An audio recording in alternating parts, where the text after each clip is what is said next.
Wowie zowie. Good evening, my friends. Thank you for joining us today for the Extracts and Healing Roundtable here on KGLTV. So glad that you could join us. So glad that you could be here. I know I'm coming through a different Facebook right now. The one that you're used to seeing is banned. I'm in Facebook jail. So I was glad that you were able to find me here through my different one. And I have 5 guests with me today. I can't believe it. We've never done this before. We're about to look like the Brady Bunch. We'll bring them in one by one. We've got Stacy Bobak joining us. We've got Tamara Lilien. We've got the Canna Witch. We've got Kathleen Knott. And we've got Jack Kungel. So thank you all for joining us today. And thank you for being here on this very, very, very important discussion. I was just saying to our panelists here that I don't think anybody's ever done a discussion like this, certainly not on our platform, and certainly not one that I have ever seen. So I appreciate you all willing to discuss this because it's something that's so important, how to heal our bodies with cannabis extracts. And it's a topic that keeps coming up, certainly on my platform. And I know on several other ones, I keep seeing different things, so many questions, not enough answers. So I was able to put together a panel of incredible cannabis geniuses. Yes, each and every one of you are a cannabis genius, a hero of mine. And I really, really appreciate you. I'm going to get started right away. We're going to do some introductions and then we'll get into the meat of it. We have Stacy Bobak joining us. She is the lead medical cannabis educator for Kelly's Green Lounge. She's helped develop the homeostasis hippie course. She's been with me almost the entire time that I've existed. And I will get Stacy to explain why she is here and who she is to cannabis. Stacy. Thank you. Hello, everyone. I do hope you recognize me from Kelly's Green Lounge and from the Homeostasis Hippie program. I'm happy to be an educator with KGL. I do have a background in medical, so I come from healthcare, but I also come from a medical patient standpoint. And my passion is education. So I'm educating about access, about safety, about everything cannabis for the therapeutic, beneficial effects. And I'll talk more tonight about how it works in our body. And, I work with Kelly. I work with many other nonprofit organizations. I work with other cannabis educators. I have studied cannabis, which allows me the ability to teach students, patients, peers, professionals about cannabis, medicinal cannabis, as an evidence-based and scientific speaker. So I do lots. I'm always busy, but I'm so grateful to be here tonight with you to educate. Thank you so much, Stacy. Tamara Lilien, Canna Lily. Hello, everyone, and Kelly, thank you so much for having me. I am Tamara. My company is called Canna Lily Consulting, where I offer a wide variety of services, everything from bud tender training and customized education sessions to one-on-one client navigation of the cannabis industry, brand representation, and so much more. I am a level 2 certified cannabis sommelier, and I actually met Stacy when we took the same educational program together at the Michener Institute. So lovely to see you again, Stacy. I'm thrilled to be here. I am so passionate about cannabis. It is a life force. It is a healer. It is the ultimate unifier. And I look forward to having a really, provocative and fruitful conversation this evening. So wonderful. Thank you so much, Tamara. The Canna Witch, or Sean Black, his real name. We'll just call him the Canna Witch here tonight. Hello. Thank you for having me on, Kelly. How to describe me? I don't know. I'm an enigma. I'm the Canna Witch. I'm a cannabis healer. I'm a creator of cannabis medicine. I'm the story of how I got into this is far too long to express in 2 or 3 minutes right now. But just basically, that's what I do. I'm a cannabis healer. So wonderful. Thank you, Mr. Canna Witch. I call him my human computer, by the way. Kathleen Knott. Hi guys, my name is Kathleen Knott, and I am a holistic practitioner and cannabis educator. Holistic nutritionist is basically what I start with. I try and get to the root cause of what's causing the issues with people. I heal from the root, and I work with people mind, body, spirit. So it's a full body approach. So you're looking at diet, movement, mindfulness, plant medicine, cannabis, exactly. I work to try and help people heal like I said, as a whole body. So I'm so incredibly thankful to be here, and I'm looking forward to learning a ton from you guys. Wonderful. So thanks, Kelly. Thank you, Kathleen. And Jack Kungel. How's everybody doing? It's good. Well, I'm Jack Kungel. I'm a cancer survivor. I was given 3 months to live, February the 11th of 2011, and then mine had introduced me into cannabis, and I went down the rabbit hole, and every rabbit hole emergency exit, and I came out the other side. And so I have what I call a healthy options consultation service. So usually if you're coming to see me, you've been usually sent home to die. And so then we have our work cut out. And so far since 2011, I have approximately 340 success cases. Wow. Yeah. Wow. That's huge. Yeah. And this is all done with diet and cannabis. Yes. That's it.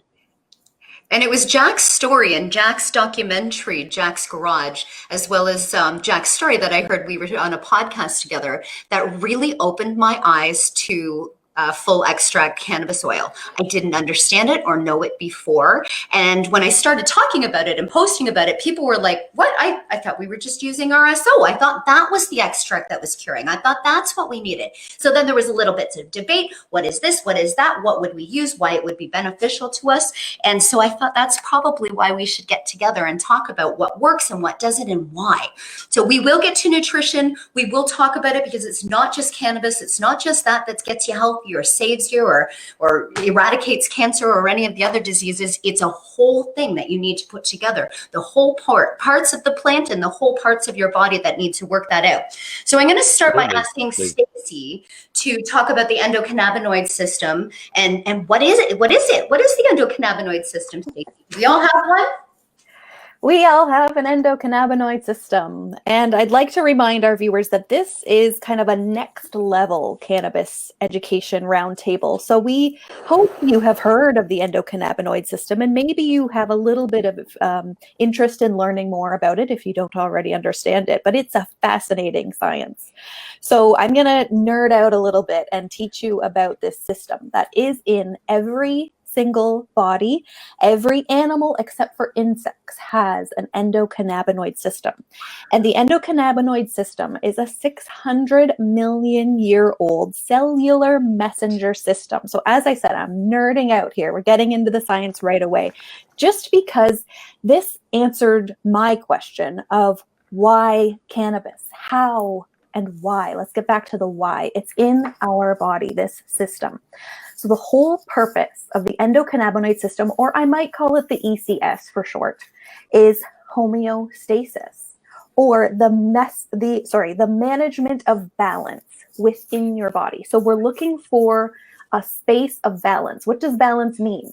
Are we stressed and our balance is off, so we're feeling a little bit of pain maybe, or we're not sleeping our best? We're off balance. So this system, you can think of it like a switchboard. It's constantly working because our body is constantly working. It never sleeps. And it's trying to manage on a cellular level every other system. In fact, there isn't another system in your body that isn't influenced or moderated by the ECS.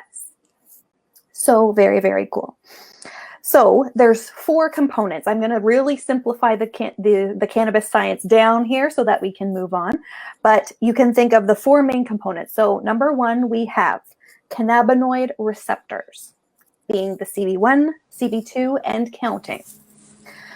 Number 2, we have ligands or ligands. These are things that will bind to the cannabinoid receptors to initiate an action, and I'll get into that in a second. But these are the endocannabinoids that our body makes. So anandamide and 2-AG would be those activation compounds. Number 3, we have synthesizing enzymes, which means we have things in our body as part of this system that make endocannabinoids on demand when we need them. Think, when are we stressed? Our body's going to make more of these endocannabinoids to react with our ECS. Number 4 is degradative enzymes. So these come along and they're breaking down the endocannabinoids once we're done with them. So the analogy I like to use here to help us really understand how this works is a lock and key. Think about the cells. We have a lock on the receptors. That is the receptor. It's on the outside of the cell, and we're waiting for something to come along that fits like a lock, like a key. Sorry. So we've got the receptor lock, and we are waiting for our key. As soon as that key comes along, so the cannabinoid, be it of endo origin, where it's coming in our body, or phyto or synthetic coming from outside, it's going to initiate a reaction. It's going to unlock that lock, and we're going to have a pathway signaling. Now, it's important to know that those receptors, CB1, CB2, they're not just found in the brain. We used to think the brain was that switchboard that modulated how we feel good, how we feel bad, how we breathe, how our bones grow. It's the endocannabinoid system that plays a role in all of those systems. So that's kind of why we can say it treats so many different things, because those receptors are in fact found all throughout our body. It was discovered in 1988, the first cannabinoid receptor. We found a scientific way to trace the THC to a rat's brain and say, okay, where are these receptors lighting up? And in 91, even though we knew for thousands of years that cannabis worked in our body, there was even debate if we had receptors for cannabis. But finally, 1991, we discovered it. New science for the body, endocannabinoid system. And now we preach about it. We teach about it. It is science. It does work. And we're going to get into how that happens right now. Wow, that's wonderful. Thank you so much, Stacy. That really, really explains it and that breaks it down. And we all have one. We all have this. And it's so interesting that before we started studying cannabis and talking about it, that we didn't really know about this kind of stuff. And now we're all learning about it. Now, something that really can affect our ECS is the food that we take into our bodies, the nutrition, the way that we balance it, the food that we're eating. Kathleen, I was hoping that you could shed some light on cannabis working alongside the endocannabinoid system in our body with food, because I know that you play a big role in that. Tell us about that, Kathleen. Yeah. So basically what I do in my practice is I work with clients to, as Stacy alluded to, is to get them back into homeostasis and to get their bodies back into balance. So I do that. Number one, I start with food.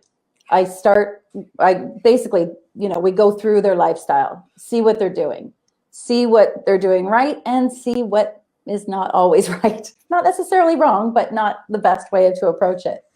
So yes, drilling down and finding out what foods they're actually consuming, because, things like pesticides. Pesticides are one of the worst things that we can put in our body, because that actually it actually negatively affects the endocannabinoid system, or ECS, which is easier, as Stacy said. I'll refer to it as that. So definitely getting those foods into the body that can help to maximize the effect of the medical cannabis is priceless. So adding in things like essential fatty acids, hemp seed oil, hemp seeds themselves, adding hemp seeds into a salad or a yogurts or anything like that.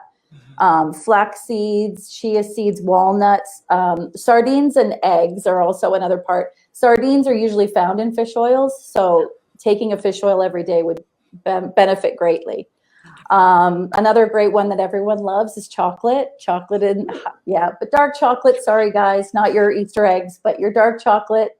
Looking at something about 70% and higher is definitely going to help the endocannabinoid system.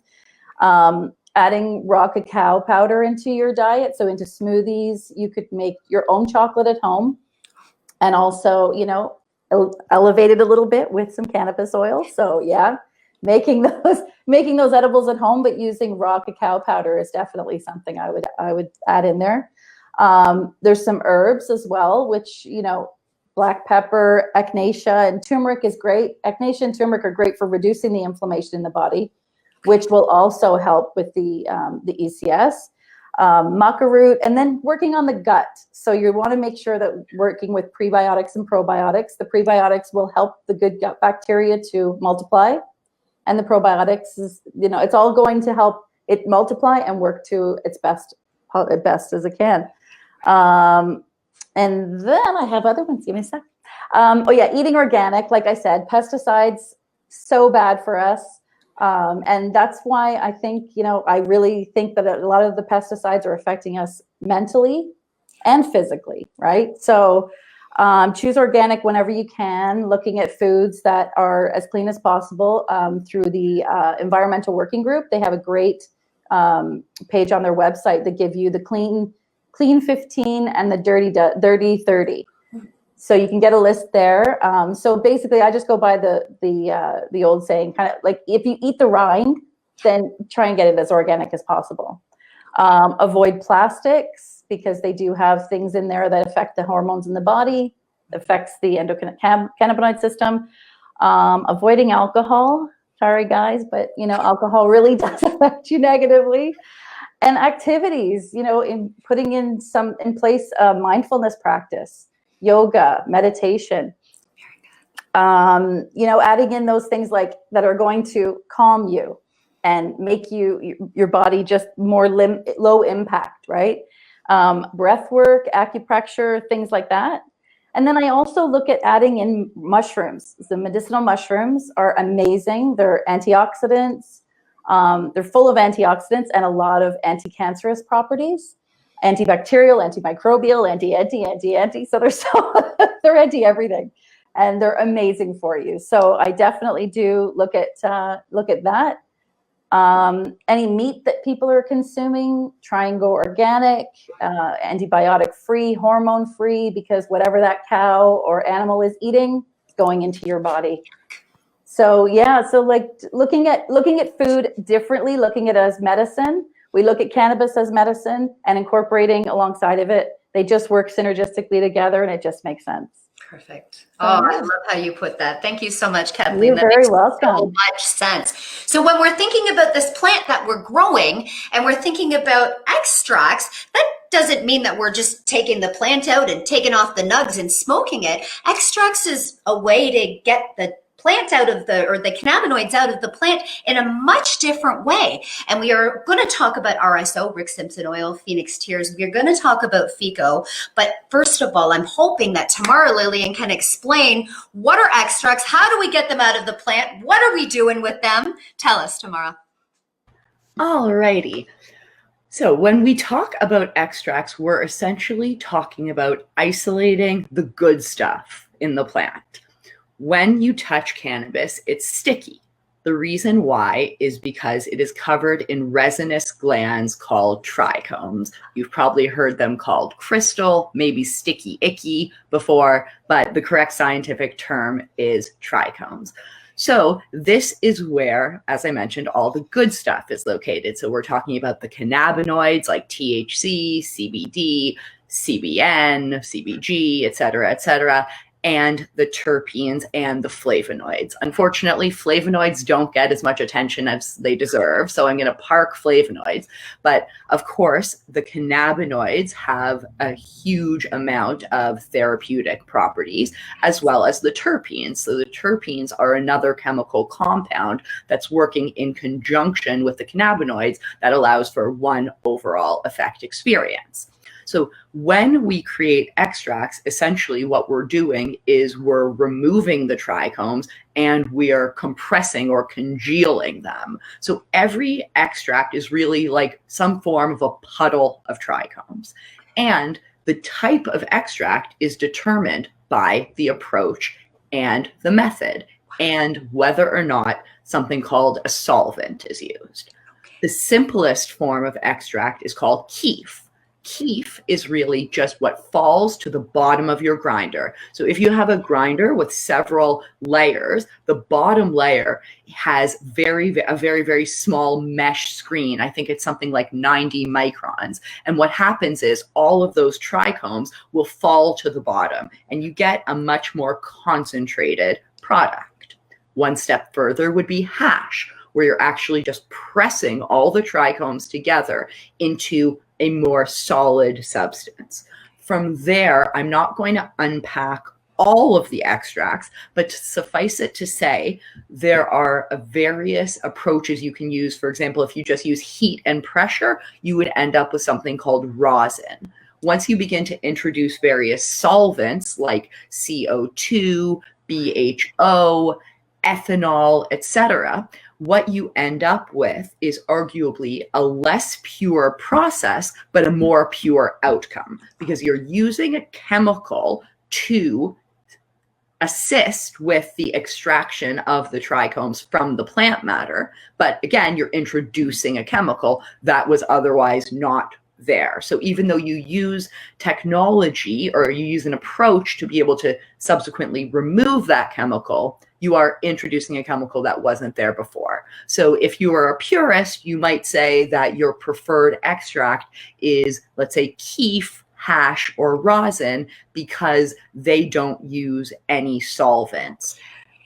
Increasingly, we are seeing more extracts that are being used with solvents just of ice, or I'm not even sure if that would be considered a solvent, more of just an extraction support. So ice or even dry ice. And again, all we're really doing is separating the trichomes from the plant matter. When we congeal them or compress them, we end up with a much more potent product. And we tend to ingest extracts either by vaporizing them, which is more commonly called dabbing, or we can absorb them sublingually, which means putting them under our tongue and having them be absorbed by what's called our oral mucosa. So really just the mucous membranes in our mouth. We can also eat extracts, so that by that process, they would be going through our digestive system, and our body would break them down and process them just like any other cannabis edible. So in that case, we want to make sure that we've activated the extracts first, and that's a process called decarboxylation. So we want to make sure that the extracts are in a state where they will produce the effect that we're looking for.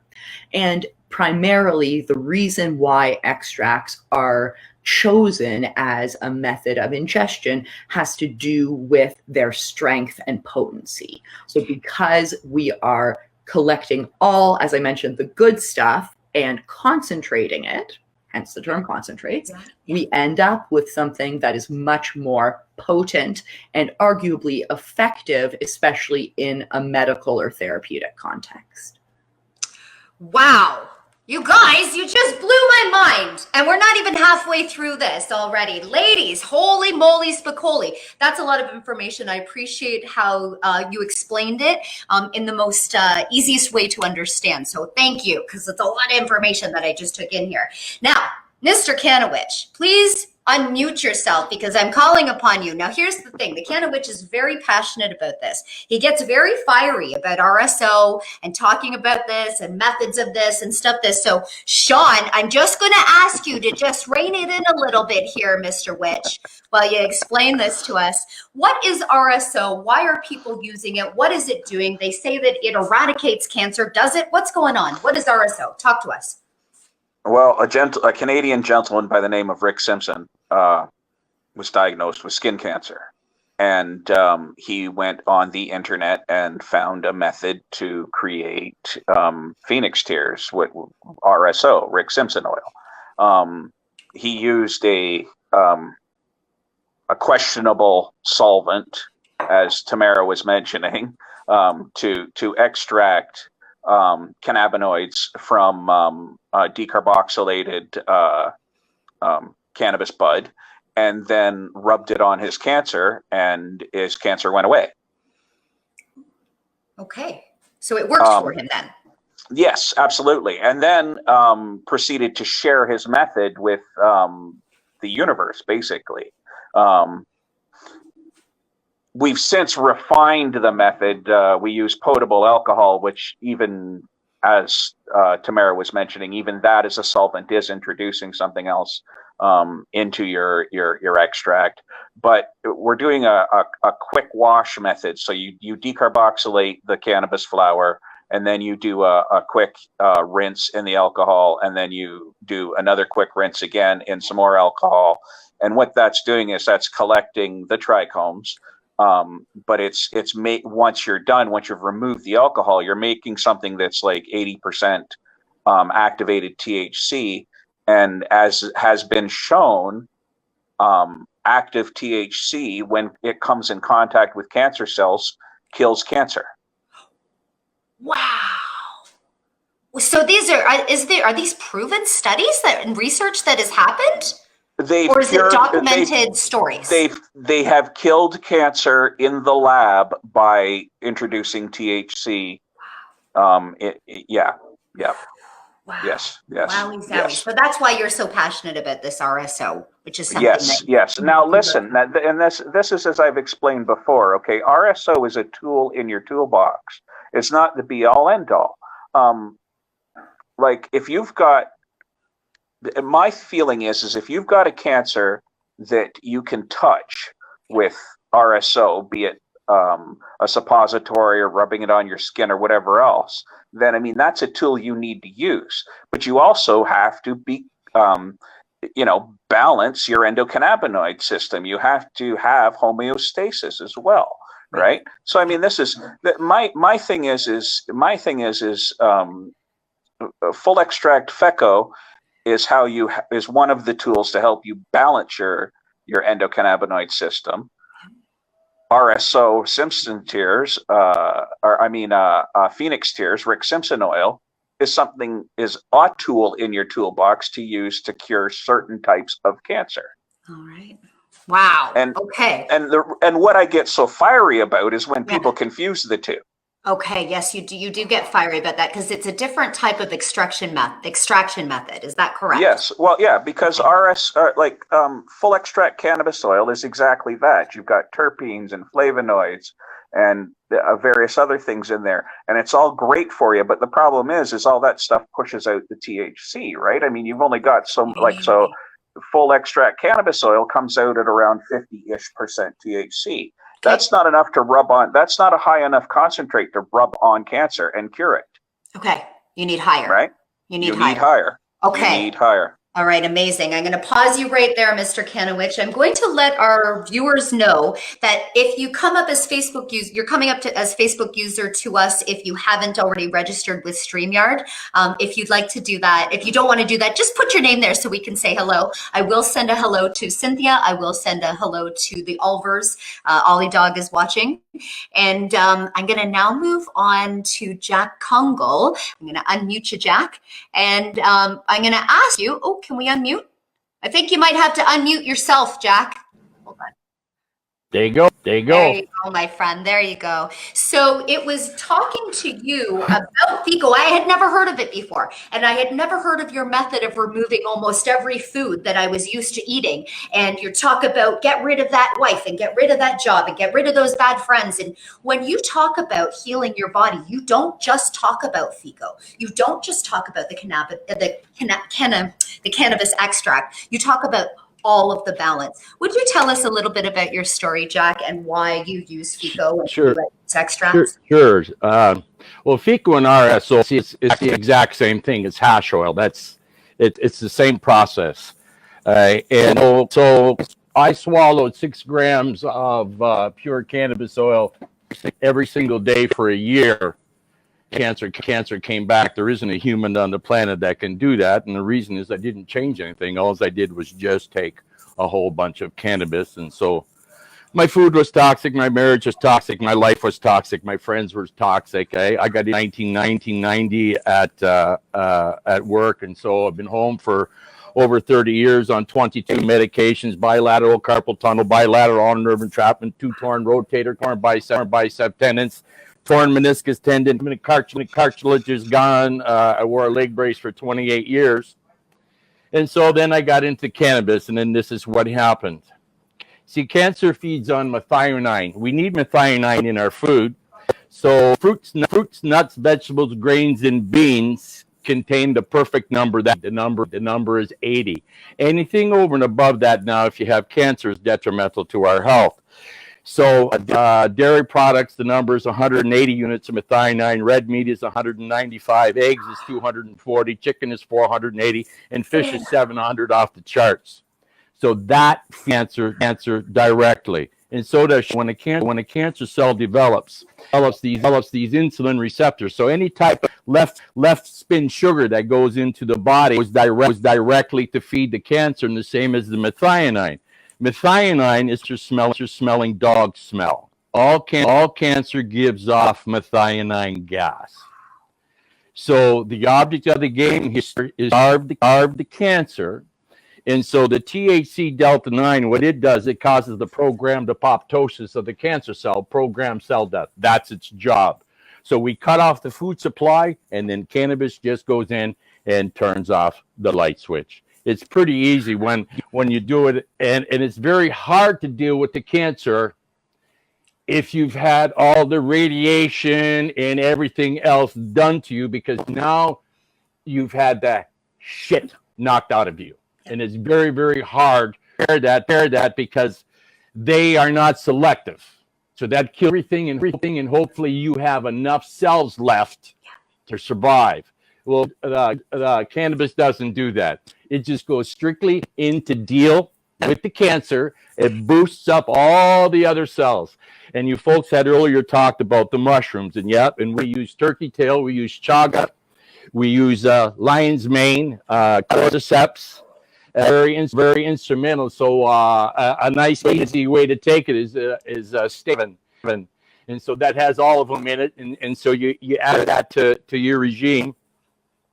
And you had talked about the black pepper. So black pepper is a cannabinoid. That's in cannabis. And so if you get too high on cannabis, so we use black pepper. You chew 10, 12 black peppercorns and smell it, wash it down with a little bit of orange juice, and drops you like a lead balloon. So, and also, like all your oils that are out there too, those are all cannabinoids, and they're all found in cannabis, and that's why they work. So there's this whole system that's going on out there, and all I can tell you, they've trained us all to be stupid. The human body is an amazing thing. All you need to do is give the body the proper that it needs to heal. And cannabis and the proper food keeps the body in homeostasis, and it heals all the time. I mean, it fixed my diabetes, folks. It fixed my blood pressure. I used to be on 22 medics, regulated my weight, 72 pounds. He gave me the use of my upper girdle back, took the leg brace off, fixed my diabetes. I was going on the needle for insulin, and then plus it cured my terminal bladder and prostate cancer. So it's a pretty amazing plant. My animals, my dog and them's been on it since they are pup, because all the creatures have an endocannabinoid system, so they're on cannabis as preventative medicine, so they don't get sick, so that the lab doesn't get the hind end issues. My one cat now, she's been on it as long as I have now for 12 years. She's 24 years old. What? Yeah. That's a long life for a cat, Jack. Yeah, she's 24 years old and still like a kitten. Oh. Still on the roof of trees because all of them, my dog is on a raw diet. So I don't feed him any garbage. He's the healthiest and he shines like glass. People always comment on my dog. It's because I don't give him any garbage. And so when you see the animals eating out in the wild, eating the internal organs. So I go to the abattoir and I go get the guts from the abattoir and then the muffin tins, and I freeze them, and he gets it into pucks, and then my dog gets raw chicken wings. So I buy chicken wings when they're on sale. See, because the animals can eat the bones when they're raw. They can't eat a bone when it's cooked. So I treat my animal like it's wild. So even when you come and see me and your animal has cancer, so okay, now we have to treat the dog like it's wild. What does it have access to in the wild? and now we had cannabis, exactly the same way we do for a human being. Toxic. All my animals would be dead. I mean, I did an extraction, and my dog took a syringe off the table, and he swallowed 3 grams of FECO. Wow. Yeah. He was out cold for 2 days. He woke up like a jack-in-the-box. Boom! Let's do this again. But cannabis is the safest medicine that there is. I mean, if you believe in the guy driving the big spaceship up there, that's what the 3 wise men brought baby Jesus was cannabis oil, which is cannabis oil, frankincense oil, and myrrh oil, and that's the Holy Trinity. That's what we use today, man. It's been here forever. Right. Oh, I love it. I love your message, Jack. Jack was healed with cannabis. He's a survivor. And now what he does is he uses his voice to help save other people. So we appreciate that very much, Jack. Before I move on, I know Tamara has a question for you, but I'm wondering, can you tell us those things that we're not supposed to eat? There's a big list and it's almost everything. Can you give us that list? Oh, that's easy. Using 9 fingers. Everybody's jaw drops. And this is what I tell you when you come and see me. No bread, no pasta, no potatoes, no sugar, no red meat, no chicken, no fish, no dairy products. And now number 10 is no. So I haven't had any alcohol in years. You know, alcohol, all I know is when I look at people and they've had too much, they don't look so good in the morning. I consume a whole lot of cannabis. I get up every morning at 4 o'clock and I do it right over every single day, the same thing again. All I know is every day I feel better and better and better and better. Just so you folks know, I consume 40 of cannabis a day. 40 what? 40 grams of cannabis a day? Yes. That's a lot of cannabis, Jack. It's keeping you healthy, keeping you in homeostasis. See, but I'm dealing with all my broken body parts. Right. See, the high is gone. Everybody worries about the high. The high is the cure. The high is the part that heals. Right. Okay? CBD, the way I look at it, CBD all by itself is just salad dressing. The Stanley brothers in Colorado own dispensaries. They had all the money. They went in and pulled out that single cannabinoid, and that's the one that got peddled across North America. CBD has benefit, but it needs the full entourage effect is what it needs. It needs all the rest of the cannabinoids. So just pulling that one and leaving the other 487 of them behind makes absolutely no me whatsoever. Wow. See, and when I do a soak, I soak for a month. Wow.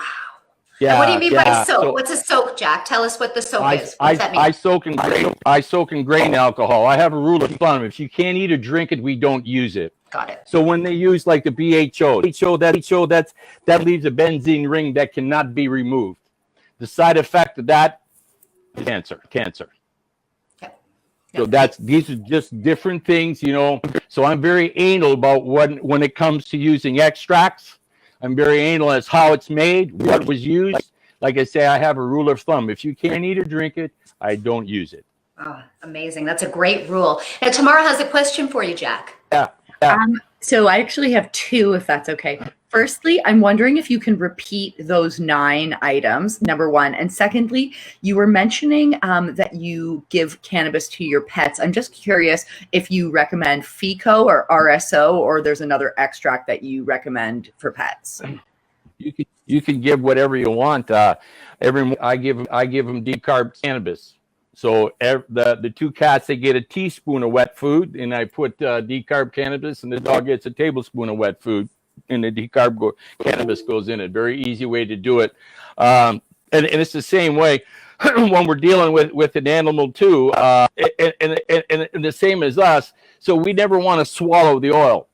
Because when the liver we lose 40% of the potency because how it's processed by the liver. Hence, you put the oil on the tongue, underneath the tongue, so it gets absorbed directly into the bloodstream. So that's the reason why. Wow. And so, can you give us the 9 again, Jack? Give us that 9 again, the big 9.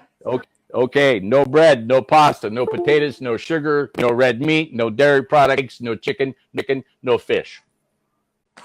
Does that include fruit sugar?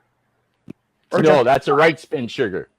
See, that's a right spin sugar. That's not a man-made sugar. Okay. See, with the man-made sugars. Yes. Wow. That's our problem. You see what has happened with all these man-made sugars, and so now become an insulin-resistant society. So we put a teaspoon of sugar in your coffee, you get an insulin spike. That happen over a 4 to 6 hour period. So then it's break time. You have another coffee, insulin spike. So all day long we get these insulin spikes. And now what has happened? We've created an insulin-resistant society. Now cholesterol sticks to our arteries. Wow. Get rid of the sugar, you don't have a cholesterol issue. And that's the fact, Jack. That's right from the horses. We're talking about a lot of preventative. We're talking about healthy food, and we're talking about the FICO and taking it every day, and the animals are taking it. What happens if we're come to us? Maybe a patient has come to you, Stacy. I know you're a cancer survivor. Tamara, you teach and you counsel. Kathleen, you teach and you counsel a lot. What if you've got a patient that's coming to you and they are a cancer patient? What would you suggest? And I'll start with Stacy for one. What would you suggest the right thing to do if they're saying, I don't want radiation, I want to cure myself with cannabis? What would you suggest them to start with here? Start with talking to your doctor, first of all. I work with the doctors. I want to know your health history, and I want to, again, as Kathleen mentioned, treat the root cause. So there's, as Sean mentioned too, cannabis being a tool in your wellness toolkit, we want to really exercise all of those tools and layer not only cannabis, but all these wellness modalities as well to make you at that balance, make you the healthiest you can be in your current state. Again, with the endocannabinoid system, we are all individuals. So our own endocannabinoid system is an individual being as well. Just because you react one way to FICO doesn't mean your patient is going to. So what I teach my patients is you have to do the work. It's a bit of trial and error. If you want to use cannabis, all the power to you. There are no deaths from cannabis. I want to know that there aren't any drug-drug interactions, and I'll help you do that. I want to know that it's okay, basically, that you have at least some health background of understanding what you're going to try. You're going to experiment, and we're going to work to personalize this plant medicine for you in your lifestyle to get the best benefit for you. What I'm seeing a lot is cannabis not being the first option. As Jack mentioned, we have patients coming to us at their wit's end because they've tried everything that they've been told allopathically to use. So at this point, that's why I'm saying it's safe. You've tried everything, or perhaps you know how you would react to, say, a very strong prescription medication, and you don't want to try that. You're willing in your own body to take control of your health and take a risk. And I would say most of the time, we see very positive results with cannabis. Again, individual, taking care of your health and taking control of your health and advocating for what you feel is right. Because at the end of the day, it's your body. You have to advocate for what you want for your body and your health. Absolutely. That's absolutely a really good point. And we will also mention, none of us are doctors. We are cannabis professionals, and we want to get the information out. We're not actual doctors, and this isn't actual medical information. It's our stories and the information that we've gathered in order to be able to tell it to you. If you do have questions, like Stacy said, right off the bat, go talk to your doctor. If you're not getting the answers, like some doctors, unfortunately, are not on board yet with cannabis. It's unfortunate. Find a good one. We can help you find one through our network. Sean, if somebody were to start on this RSO treatment, as you're saying, FICO is preventative, RSO is sort of to the eradication, how long does it take? And are we going to feel really groggy if we do something like that? Well, listen, like as Stacy was saying, RSO is just one of the many toolboxes, okay? Tools in your toolbox, I should say. Like, people come and they've got like different levels. Like my cousin came to me and said, look, you know, I've got cancer. I don't know what to do. A million people are telling me a million things. I came to you because you're the only one that didn't, right? Basically. And she said, you know, what can I do? And I said, well, have you talked to your doctor? And she said, yeah, but he's kind of on the fence. I said, well, listen, at the very least, if you're like, you know, she was doing radiation and chemotherapy, right? I said, at the very least, a quick puff before and after your chemo makes you feel better. Like it makes it so that you're not chucking your guts up for hours and feeling like crap for hours. So there's all kinds of different levels of how much cannabis use the particular patient wants to actually have, right? And there's Stacy. Well, I was just going to jump on because there is science behind what you're saying. We know Absolutely. that chemo patients will be prescribed a medication to prevent chemo-induced nausea and vomiting. We also know that there's scientific evidence that cannabis helps chemo-induced nausea and vomiting. So exactly. Yes, as long as your oncologist has said there is no drug-drug interaction with your specific treatment. Yep. I'm seeing that as well. That it's a good absolutely, and I mean, and that's anyways. Yeah. Come on, Tamara, I should say. Yes, Tamara. Sorry. Oh, that's all right. That's all right. So I echo both Sean and Stacy's comments, and I think they were both very, very articulate, and I just endorse everything they've said to the nth degree. And I just want to add one element. I think something that's really, really exciting about more and more medical practitioners starting to pursue expertise in cannabis is that cannabis necessitates only person-centered care. You cannot offer disease-based care with cannabis. So you cannot offer a one-size-fits-all approach. You must work with the patient, identify their individual needs, et cetera, et cetera. And so that's just also what I wanted to add on to Stacy's comments, is the importance of working with the patient to identify their comfort zone, what they are willing to explore, what they are not willing to explore. I actually just had an individual with metastatic breast cancer approach me to kind of help her navigate. And the first question I asked her is, let's talk about the categories and let's just narrow down what's an immediate no-go for you. And the first thing she said, my oncologist told me that there cannot be any form of inhalation. I said, no problem. Those categories are out. Yep. We can work through, and we started her with what she is most comfortable with currently, which is a topical. So for some people, cannabis is scary, and the feeling of, oh, well, I'm not going to feel like myself. And then when you say, well, a lot of these drugs that you're taking, from your oncologist, do those make you feel like yourself? And they kind of have that aha moment of, oh, okay, plant-based therapy, this is okay. And beginning to kind of coach the person, and also giving them the tools, the language of how to ask the right questions, and then also communicate with the people in their life that they are not a drug addict. They are not a stoner.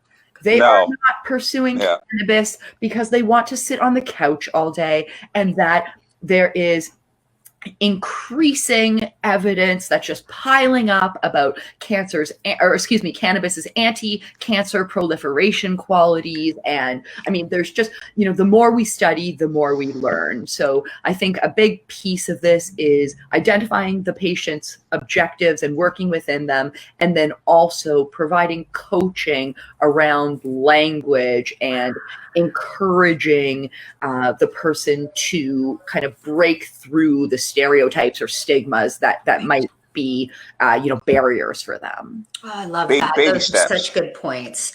So and as you each said, every system is different, every human is different. Jack, I want to know, when you were going through the treatment, did you feel like, I've heard people say they felt like they were in a coma because it made them very lethargic and very sleepy for that whole process? Did it feel like that? What's it feel like to go through that treatment? Well, see, it all depends on how toxic you are too, if you're going to go through the Hexheimer reaction or not. So I had, 27 years of 22 pills a day coming out. So I was pretty toxic. So I was vomiting and I had the shits. I had throats that throw up 25 to 30 times a day for almost 27 years. I broke 4 ribs over 300 times, vomit. And so I was going through that. I mean, so now I had busted ribs. I'm choking on my vomit. But what had happened, that took me almost 2 months for all the toxins to come out And then the following morning, when it was all done, I woke up, and that was the first time in my life that I was totally drug and chemical free. And I haven't put a single drug back in my body since.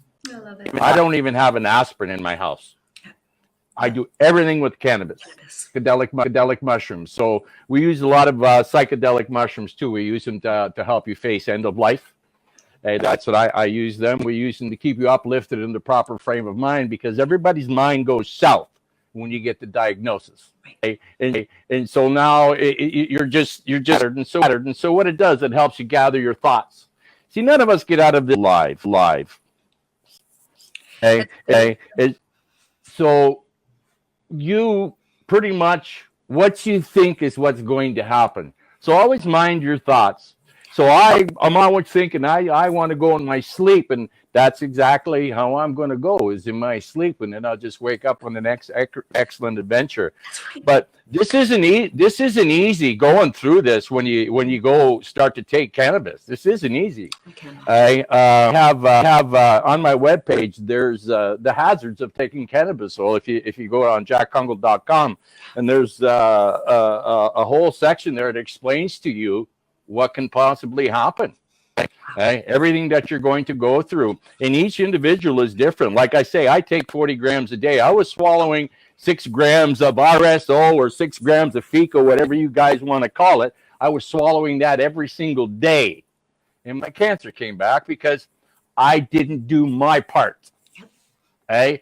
Everybody goes to the guy with the white coat with their tongue out. They want the magic pill. There is no magic pill. There is no magic cannabis. You still have to do your part. That's the bottom. There is no easy way. I'll tell you, it's not easier to stay healthy than it is to try and fix it when you're sick. Yeah. That's all I'll tell you. Such good points. Right, so really, very, very important. Everything that you're saying there, Jack. It's preventative medicine. Now, I never, ever want to feel the way I did ever again. This is the best I've ever felt in my life. Next month, I'm going to be 68 years old, and I feel like I'm 20. Can you imagine? You play instruments in a band, like frequently. I'm always watching you do crazy things on your page there. You live life. Yeah. You're living life like you're in your 20s. It's hard to believe that you're going to be close to 70 soon, my friend, because you just live life like there's nothing going on. I mean, I have an eight-piece band, and it's a wonderful group that I have, and the money that we get paid, we put it into a kitty, and we help sick people with it. Oh, awesome. Such a hero, Yeah, Jack. awesome. You really fill my whole heart up. Kathleen, I want to ask you, this list of 9, and as somebody that deals predominantly with nutrition and cannabis and what you're doing, wouldn't that be a little bit scary to tell one of your clients? How would you explain that to them? You can't really have anything you've been eating before. Yeah, it is. But, like Jack said, if you're sick, you did all these things to yourself, so you got yourself here. So now in order to reverse it all, you're going to have to take some pretty extreme steps.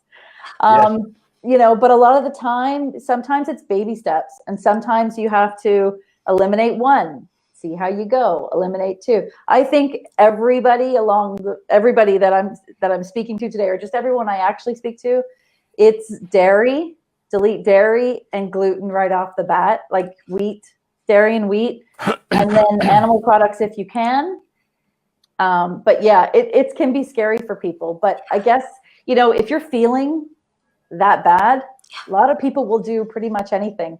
To feel better. Wonderful. So Now, it does take steps, but yeah, it's worth it. But it is worth it because you're healing yourself. You're finding that balance. You're using your cannabis medicine. You're using your healthy diet. Yep. Can we make extracts at home, Tamara? Absolutely. So the easiest extract to, I guess, kind of use at home would be the keef that falls to the bottom of your grinder. So if you have one of the 4-step grinders, if you collect all the keef together, there you go. So that's the simplest form. What I like to use is a home rosin press called My Rosin Bud, and it looks kind of like a hair straightener. And I just put in about 1 gram of cannabis. I squish it in between good quality parchment paper. And what happens is the trichomes essentially ooze out, I can collect that rosin and then I can dab it. So I can vaporize it, or I could decarboxylate it and then use it for cooking. Wonderful. So now I know, Sean, I believe, if I can remember, you've had experience doing an extract with a solvent or butane. Am I correct with that? Yes. I've worked with butane and alcohol doing extracts and now whatnot. I don't recommend doing anything like that at home, but if someone wanted no. to, what would be the best way for them to get it? Like a stronger extract as opposed to a rosin or a keef. What would be the best way to do it, Sean? Olive oil. Olive oil. Jack says olive oil. Tell us, Jack, please. Olive oil does the best extraction out of everything. That does the best. And the problem is you got to take so much olive oil in rancid. But olive oil does the best extraction. So if you do it in small amounts, that's the best that you're going to get from cannabis is through olive oil. That's nice and easy. Coconut oil, a multi-chain triglyceride, or even an omega-3. So I have a omega-3 that I use. And so that after I've done the extraction, so this is a very easy way. So I blend 2 ounces of the omega with 1 gram of FECO. So now because I use the eyedropper, and because a drop is exact every single time when you drop it because of the effect.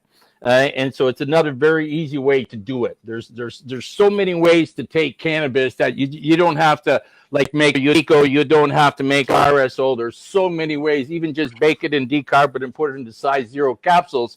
And that's what I did. Got me off my vacations. Just eating decarb cannabis. In little capsules, right? I think you were saying that you just ate them in little capsules. Yeah, you can. Size 0 capsules. Yeah, I mean, to be fair,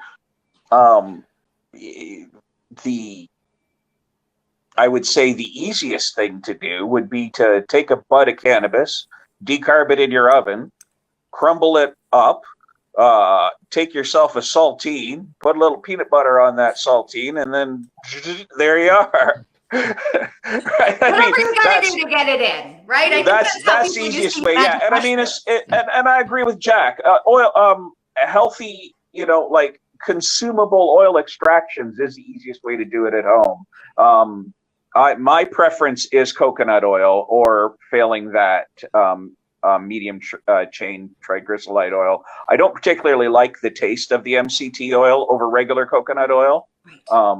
That's why I prefer coconut oil, but I mean, that's just a personal preference, right? Right. Yeah, and I mean,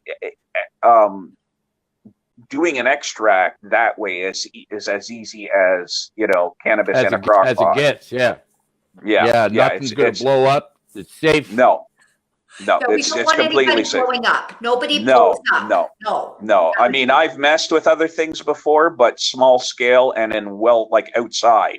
You know what I mean? Like I would not in an open forum describe how to do these things just for those very reasons, right?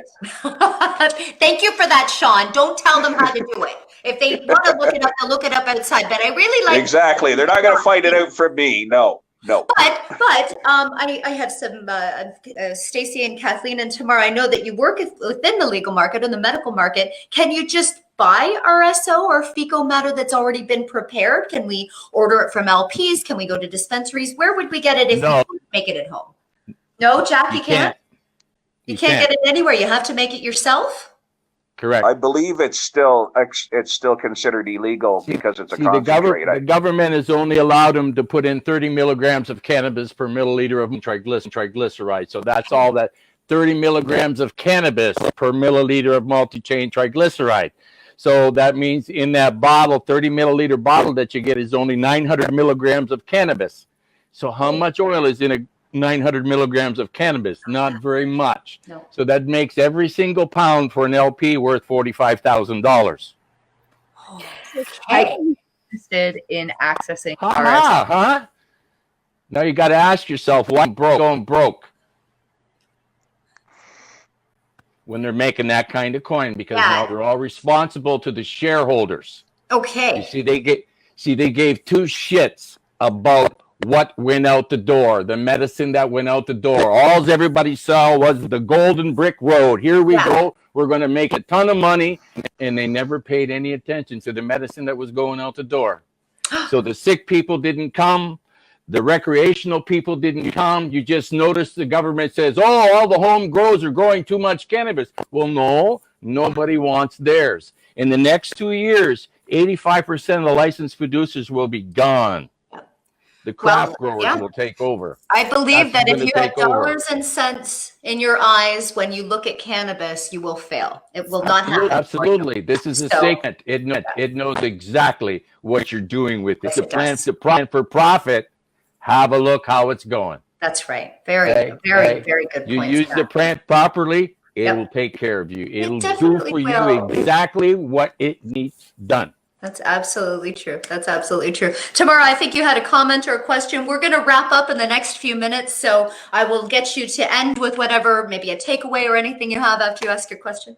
So I just had a comment. I just wanted to mention really quickly that for anyone who is listening today who is interested in accessing RSO, I know that if you contact a lot of people in the industry, there are a lot of people who are offering compassionate support in, if you purchase the cannabis and you provide it to them, they will create the extract for you, or they will support you in navigating getting access to the medicine you need. So I would hate to think that someone feels that because there are legal parameters around what they need to access, that becomes a rate limiter for them. So if this is something that you're committed to and you want to pursue it, please don't be fazed by these fairly arbitrary legislation and parameters around what you can access for now. When there's a will, there's a way, and you deserve plant-based care. Oh, thank you for saying that. Everybody really absolutely does. Criminal Code 260. Under Criminal Code 262, you cannot stop me from life, and you cannot stop me from helping to save the life of someone else. That's law. That's the rule that we work under. I think that's what your catalyst was. You did this before it was legalized, and absolutely. Yeah. I mean, I was dying, and so I look at it like this: I wasn't hurting anybody, so I had no rules. That's right. That's right. You did whatever you could. When you're sick and dying, you do whatever you need to do. Life is life. As long as you're not hurting anybody, do whatever it is you need to do. That's right. It's pretty simple. That's right. I love that. Stacy. I think what I'm hearing is quality of life. And as I mentioned, you need to do what's right for you. If you need a cannabis educator to help you figure out what's right for you, then we can access that for you. I think back to myself being pre-legalization, needing to get cannabis, going to my local cannabis dispensary, and what they had was a thick black oil. I chose the CBD one. Now I know how it works, what it was, how it was processed. So it's not only learning about the product or what's going to make your quality of life improve, it's about learning what's out there, how to best use it or change it to work what's best for you. As Tamara said, we have topicals, we have other ways of getting it to the area where it needs to be. But yeah, going back in time, we had these available. We had instructions on how to keep it in the fridge. We had instructions on how much to take. But now it's the patients trying to backtrack and say, where do I get this information? It's not on the label anymore, and no one in the store can give me this medical advice. So that's why I say contact your doctor, get a medical cannabis document, and get help figuring out what's best for you. That's perfect. That's wonderful. Kathleen, do you have any takeaway final thoughts that you want to share with us before we wrap up? I've learned so much myself, and I'm so happy to be part of this tonight. It's great. Just, take your health into your own hands is all I really can say. Bingo. Yeah, it's really, there's so many people you can reach out to for help. And in this day and age, even with our mental health and through COVID, take your vitamin D. Take your vitamin D. Keep your immune system strong. And you know what? Yeah, like I said, advocate for yourself. Wonderful. Yeah. I love that. Mr. Kanowich, do you have any final thoughts or comments for us? You betcha. Go low and slow. And if you forget that one, you're not going to die. That's a very good point. Low and slow. And we won't die. Yeah, rule number one, low and slow. Rule Okay. number two, if you forget rule number one, rule number two is you're not going to die. Yeah. Very good point. Yeah. And we'll end off with you, Mr. Jack Kungel. What should we know? Tell us your final thoughts for the day, please. The final thoughts for the day: be positive. That's one of the best things. Hey, look out for your neighbor. Hey, make sure, especially this we got going on. Hey, a lot of people are having a hard time mentally. Hey, a big, and even a few of my friends have. And so they've reached out to me, and so what I've gone over, and so I shroom them. Yes. Yeah. Magic mushrooms. Yeah, absolutely. You know, we microdose them, and we sit down and we talk, and like I said, and I just posted this today. Anne Frank spent 761 days locked up in the attic. I'm pretty sure we can do 30. I think we're okay. I think we'll do it. We'll make it through, and that's a really good point. If that little girl could do it, under those circumstances, we sure can as well with our internet and our TV and our cannabis, right? I think so. I think that's what, yes. So I'll leave it like that, and say that I hope when you've joined in today, or if you're watching this at a later time on recording, that you've taken some points away from what our educators have told you and taught us about today with cannabis education and learning about extracts, healing your body. It's not just your body. It's not just your cannabis that you're taking in. It's the balance between your food and your mood and your happiness and the environment that you're in. And if you're positive, the positive will come back to you. All of these things that these incredible people have taken their time to talk to us about today. When they look back at us 100 years from now about how cannabis started and legalization, they'll watch things like this, and they'll watch educators like this, because you are blazing your trails. You are making a difference in our world, certainly in cannabis in Canada and overall. Thank you so much for everything that you do for cannabis, and for sitting with us tonight and teaching and being here with us. You are all heroes to me.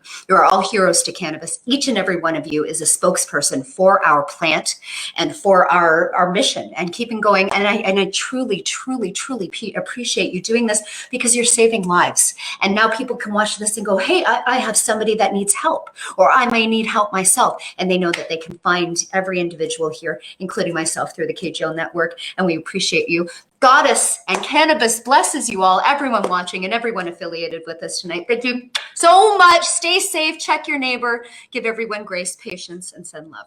Thank you again.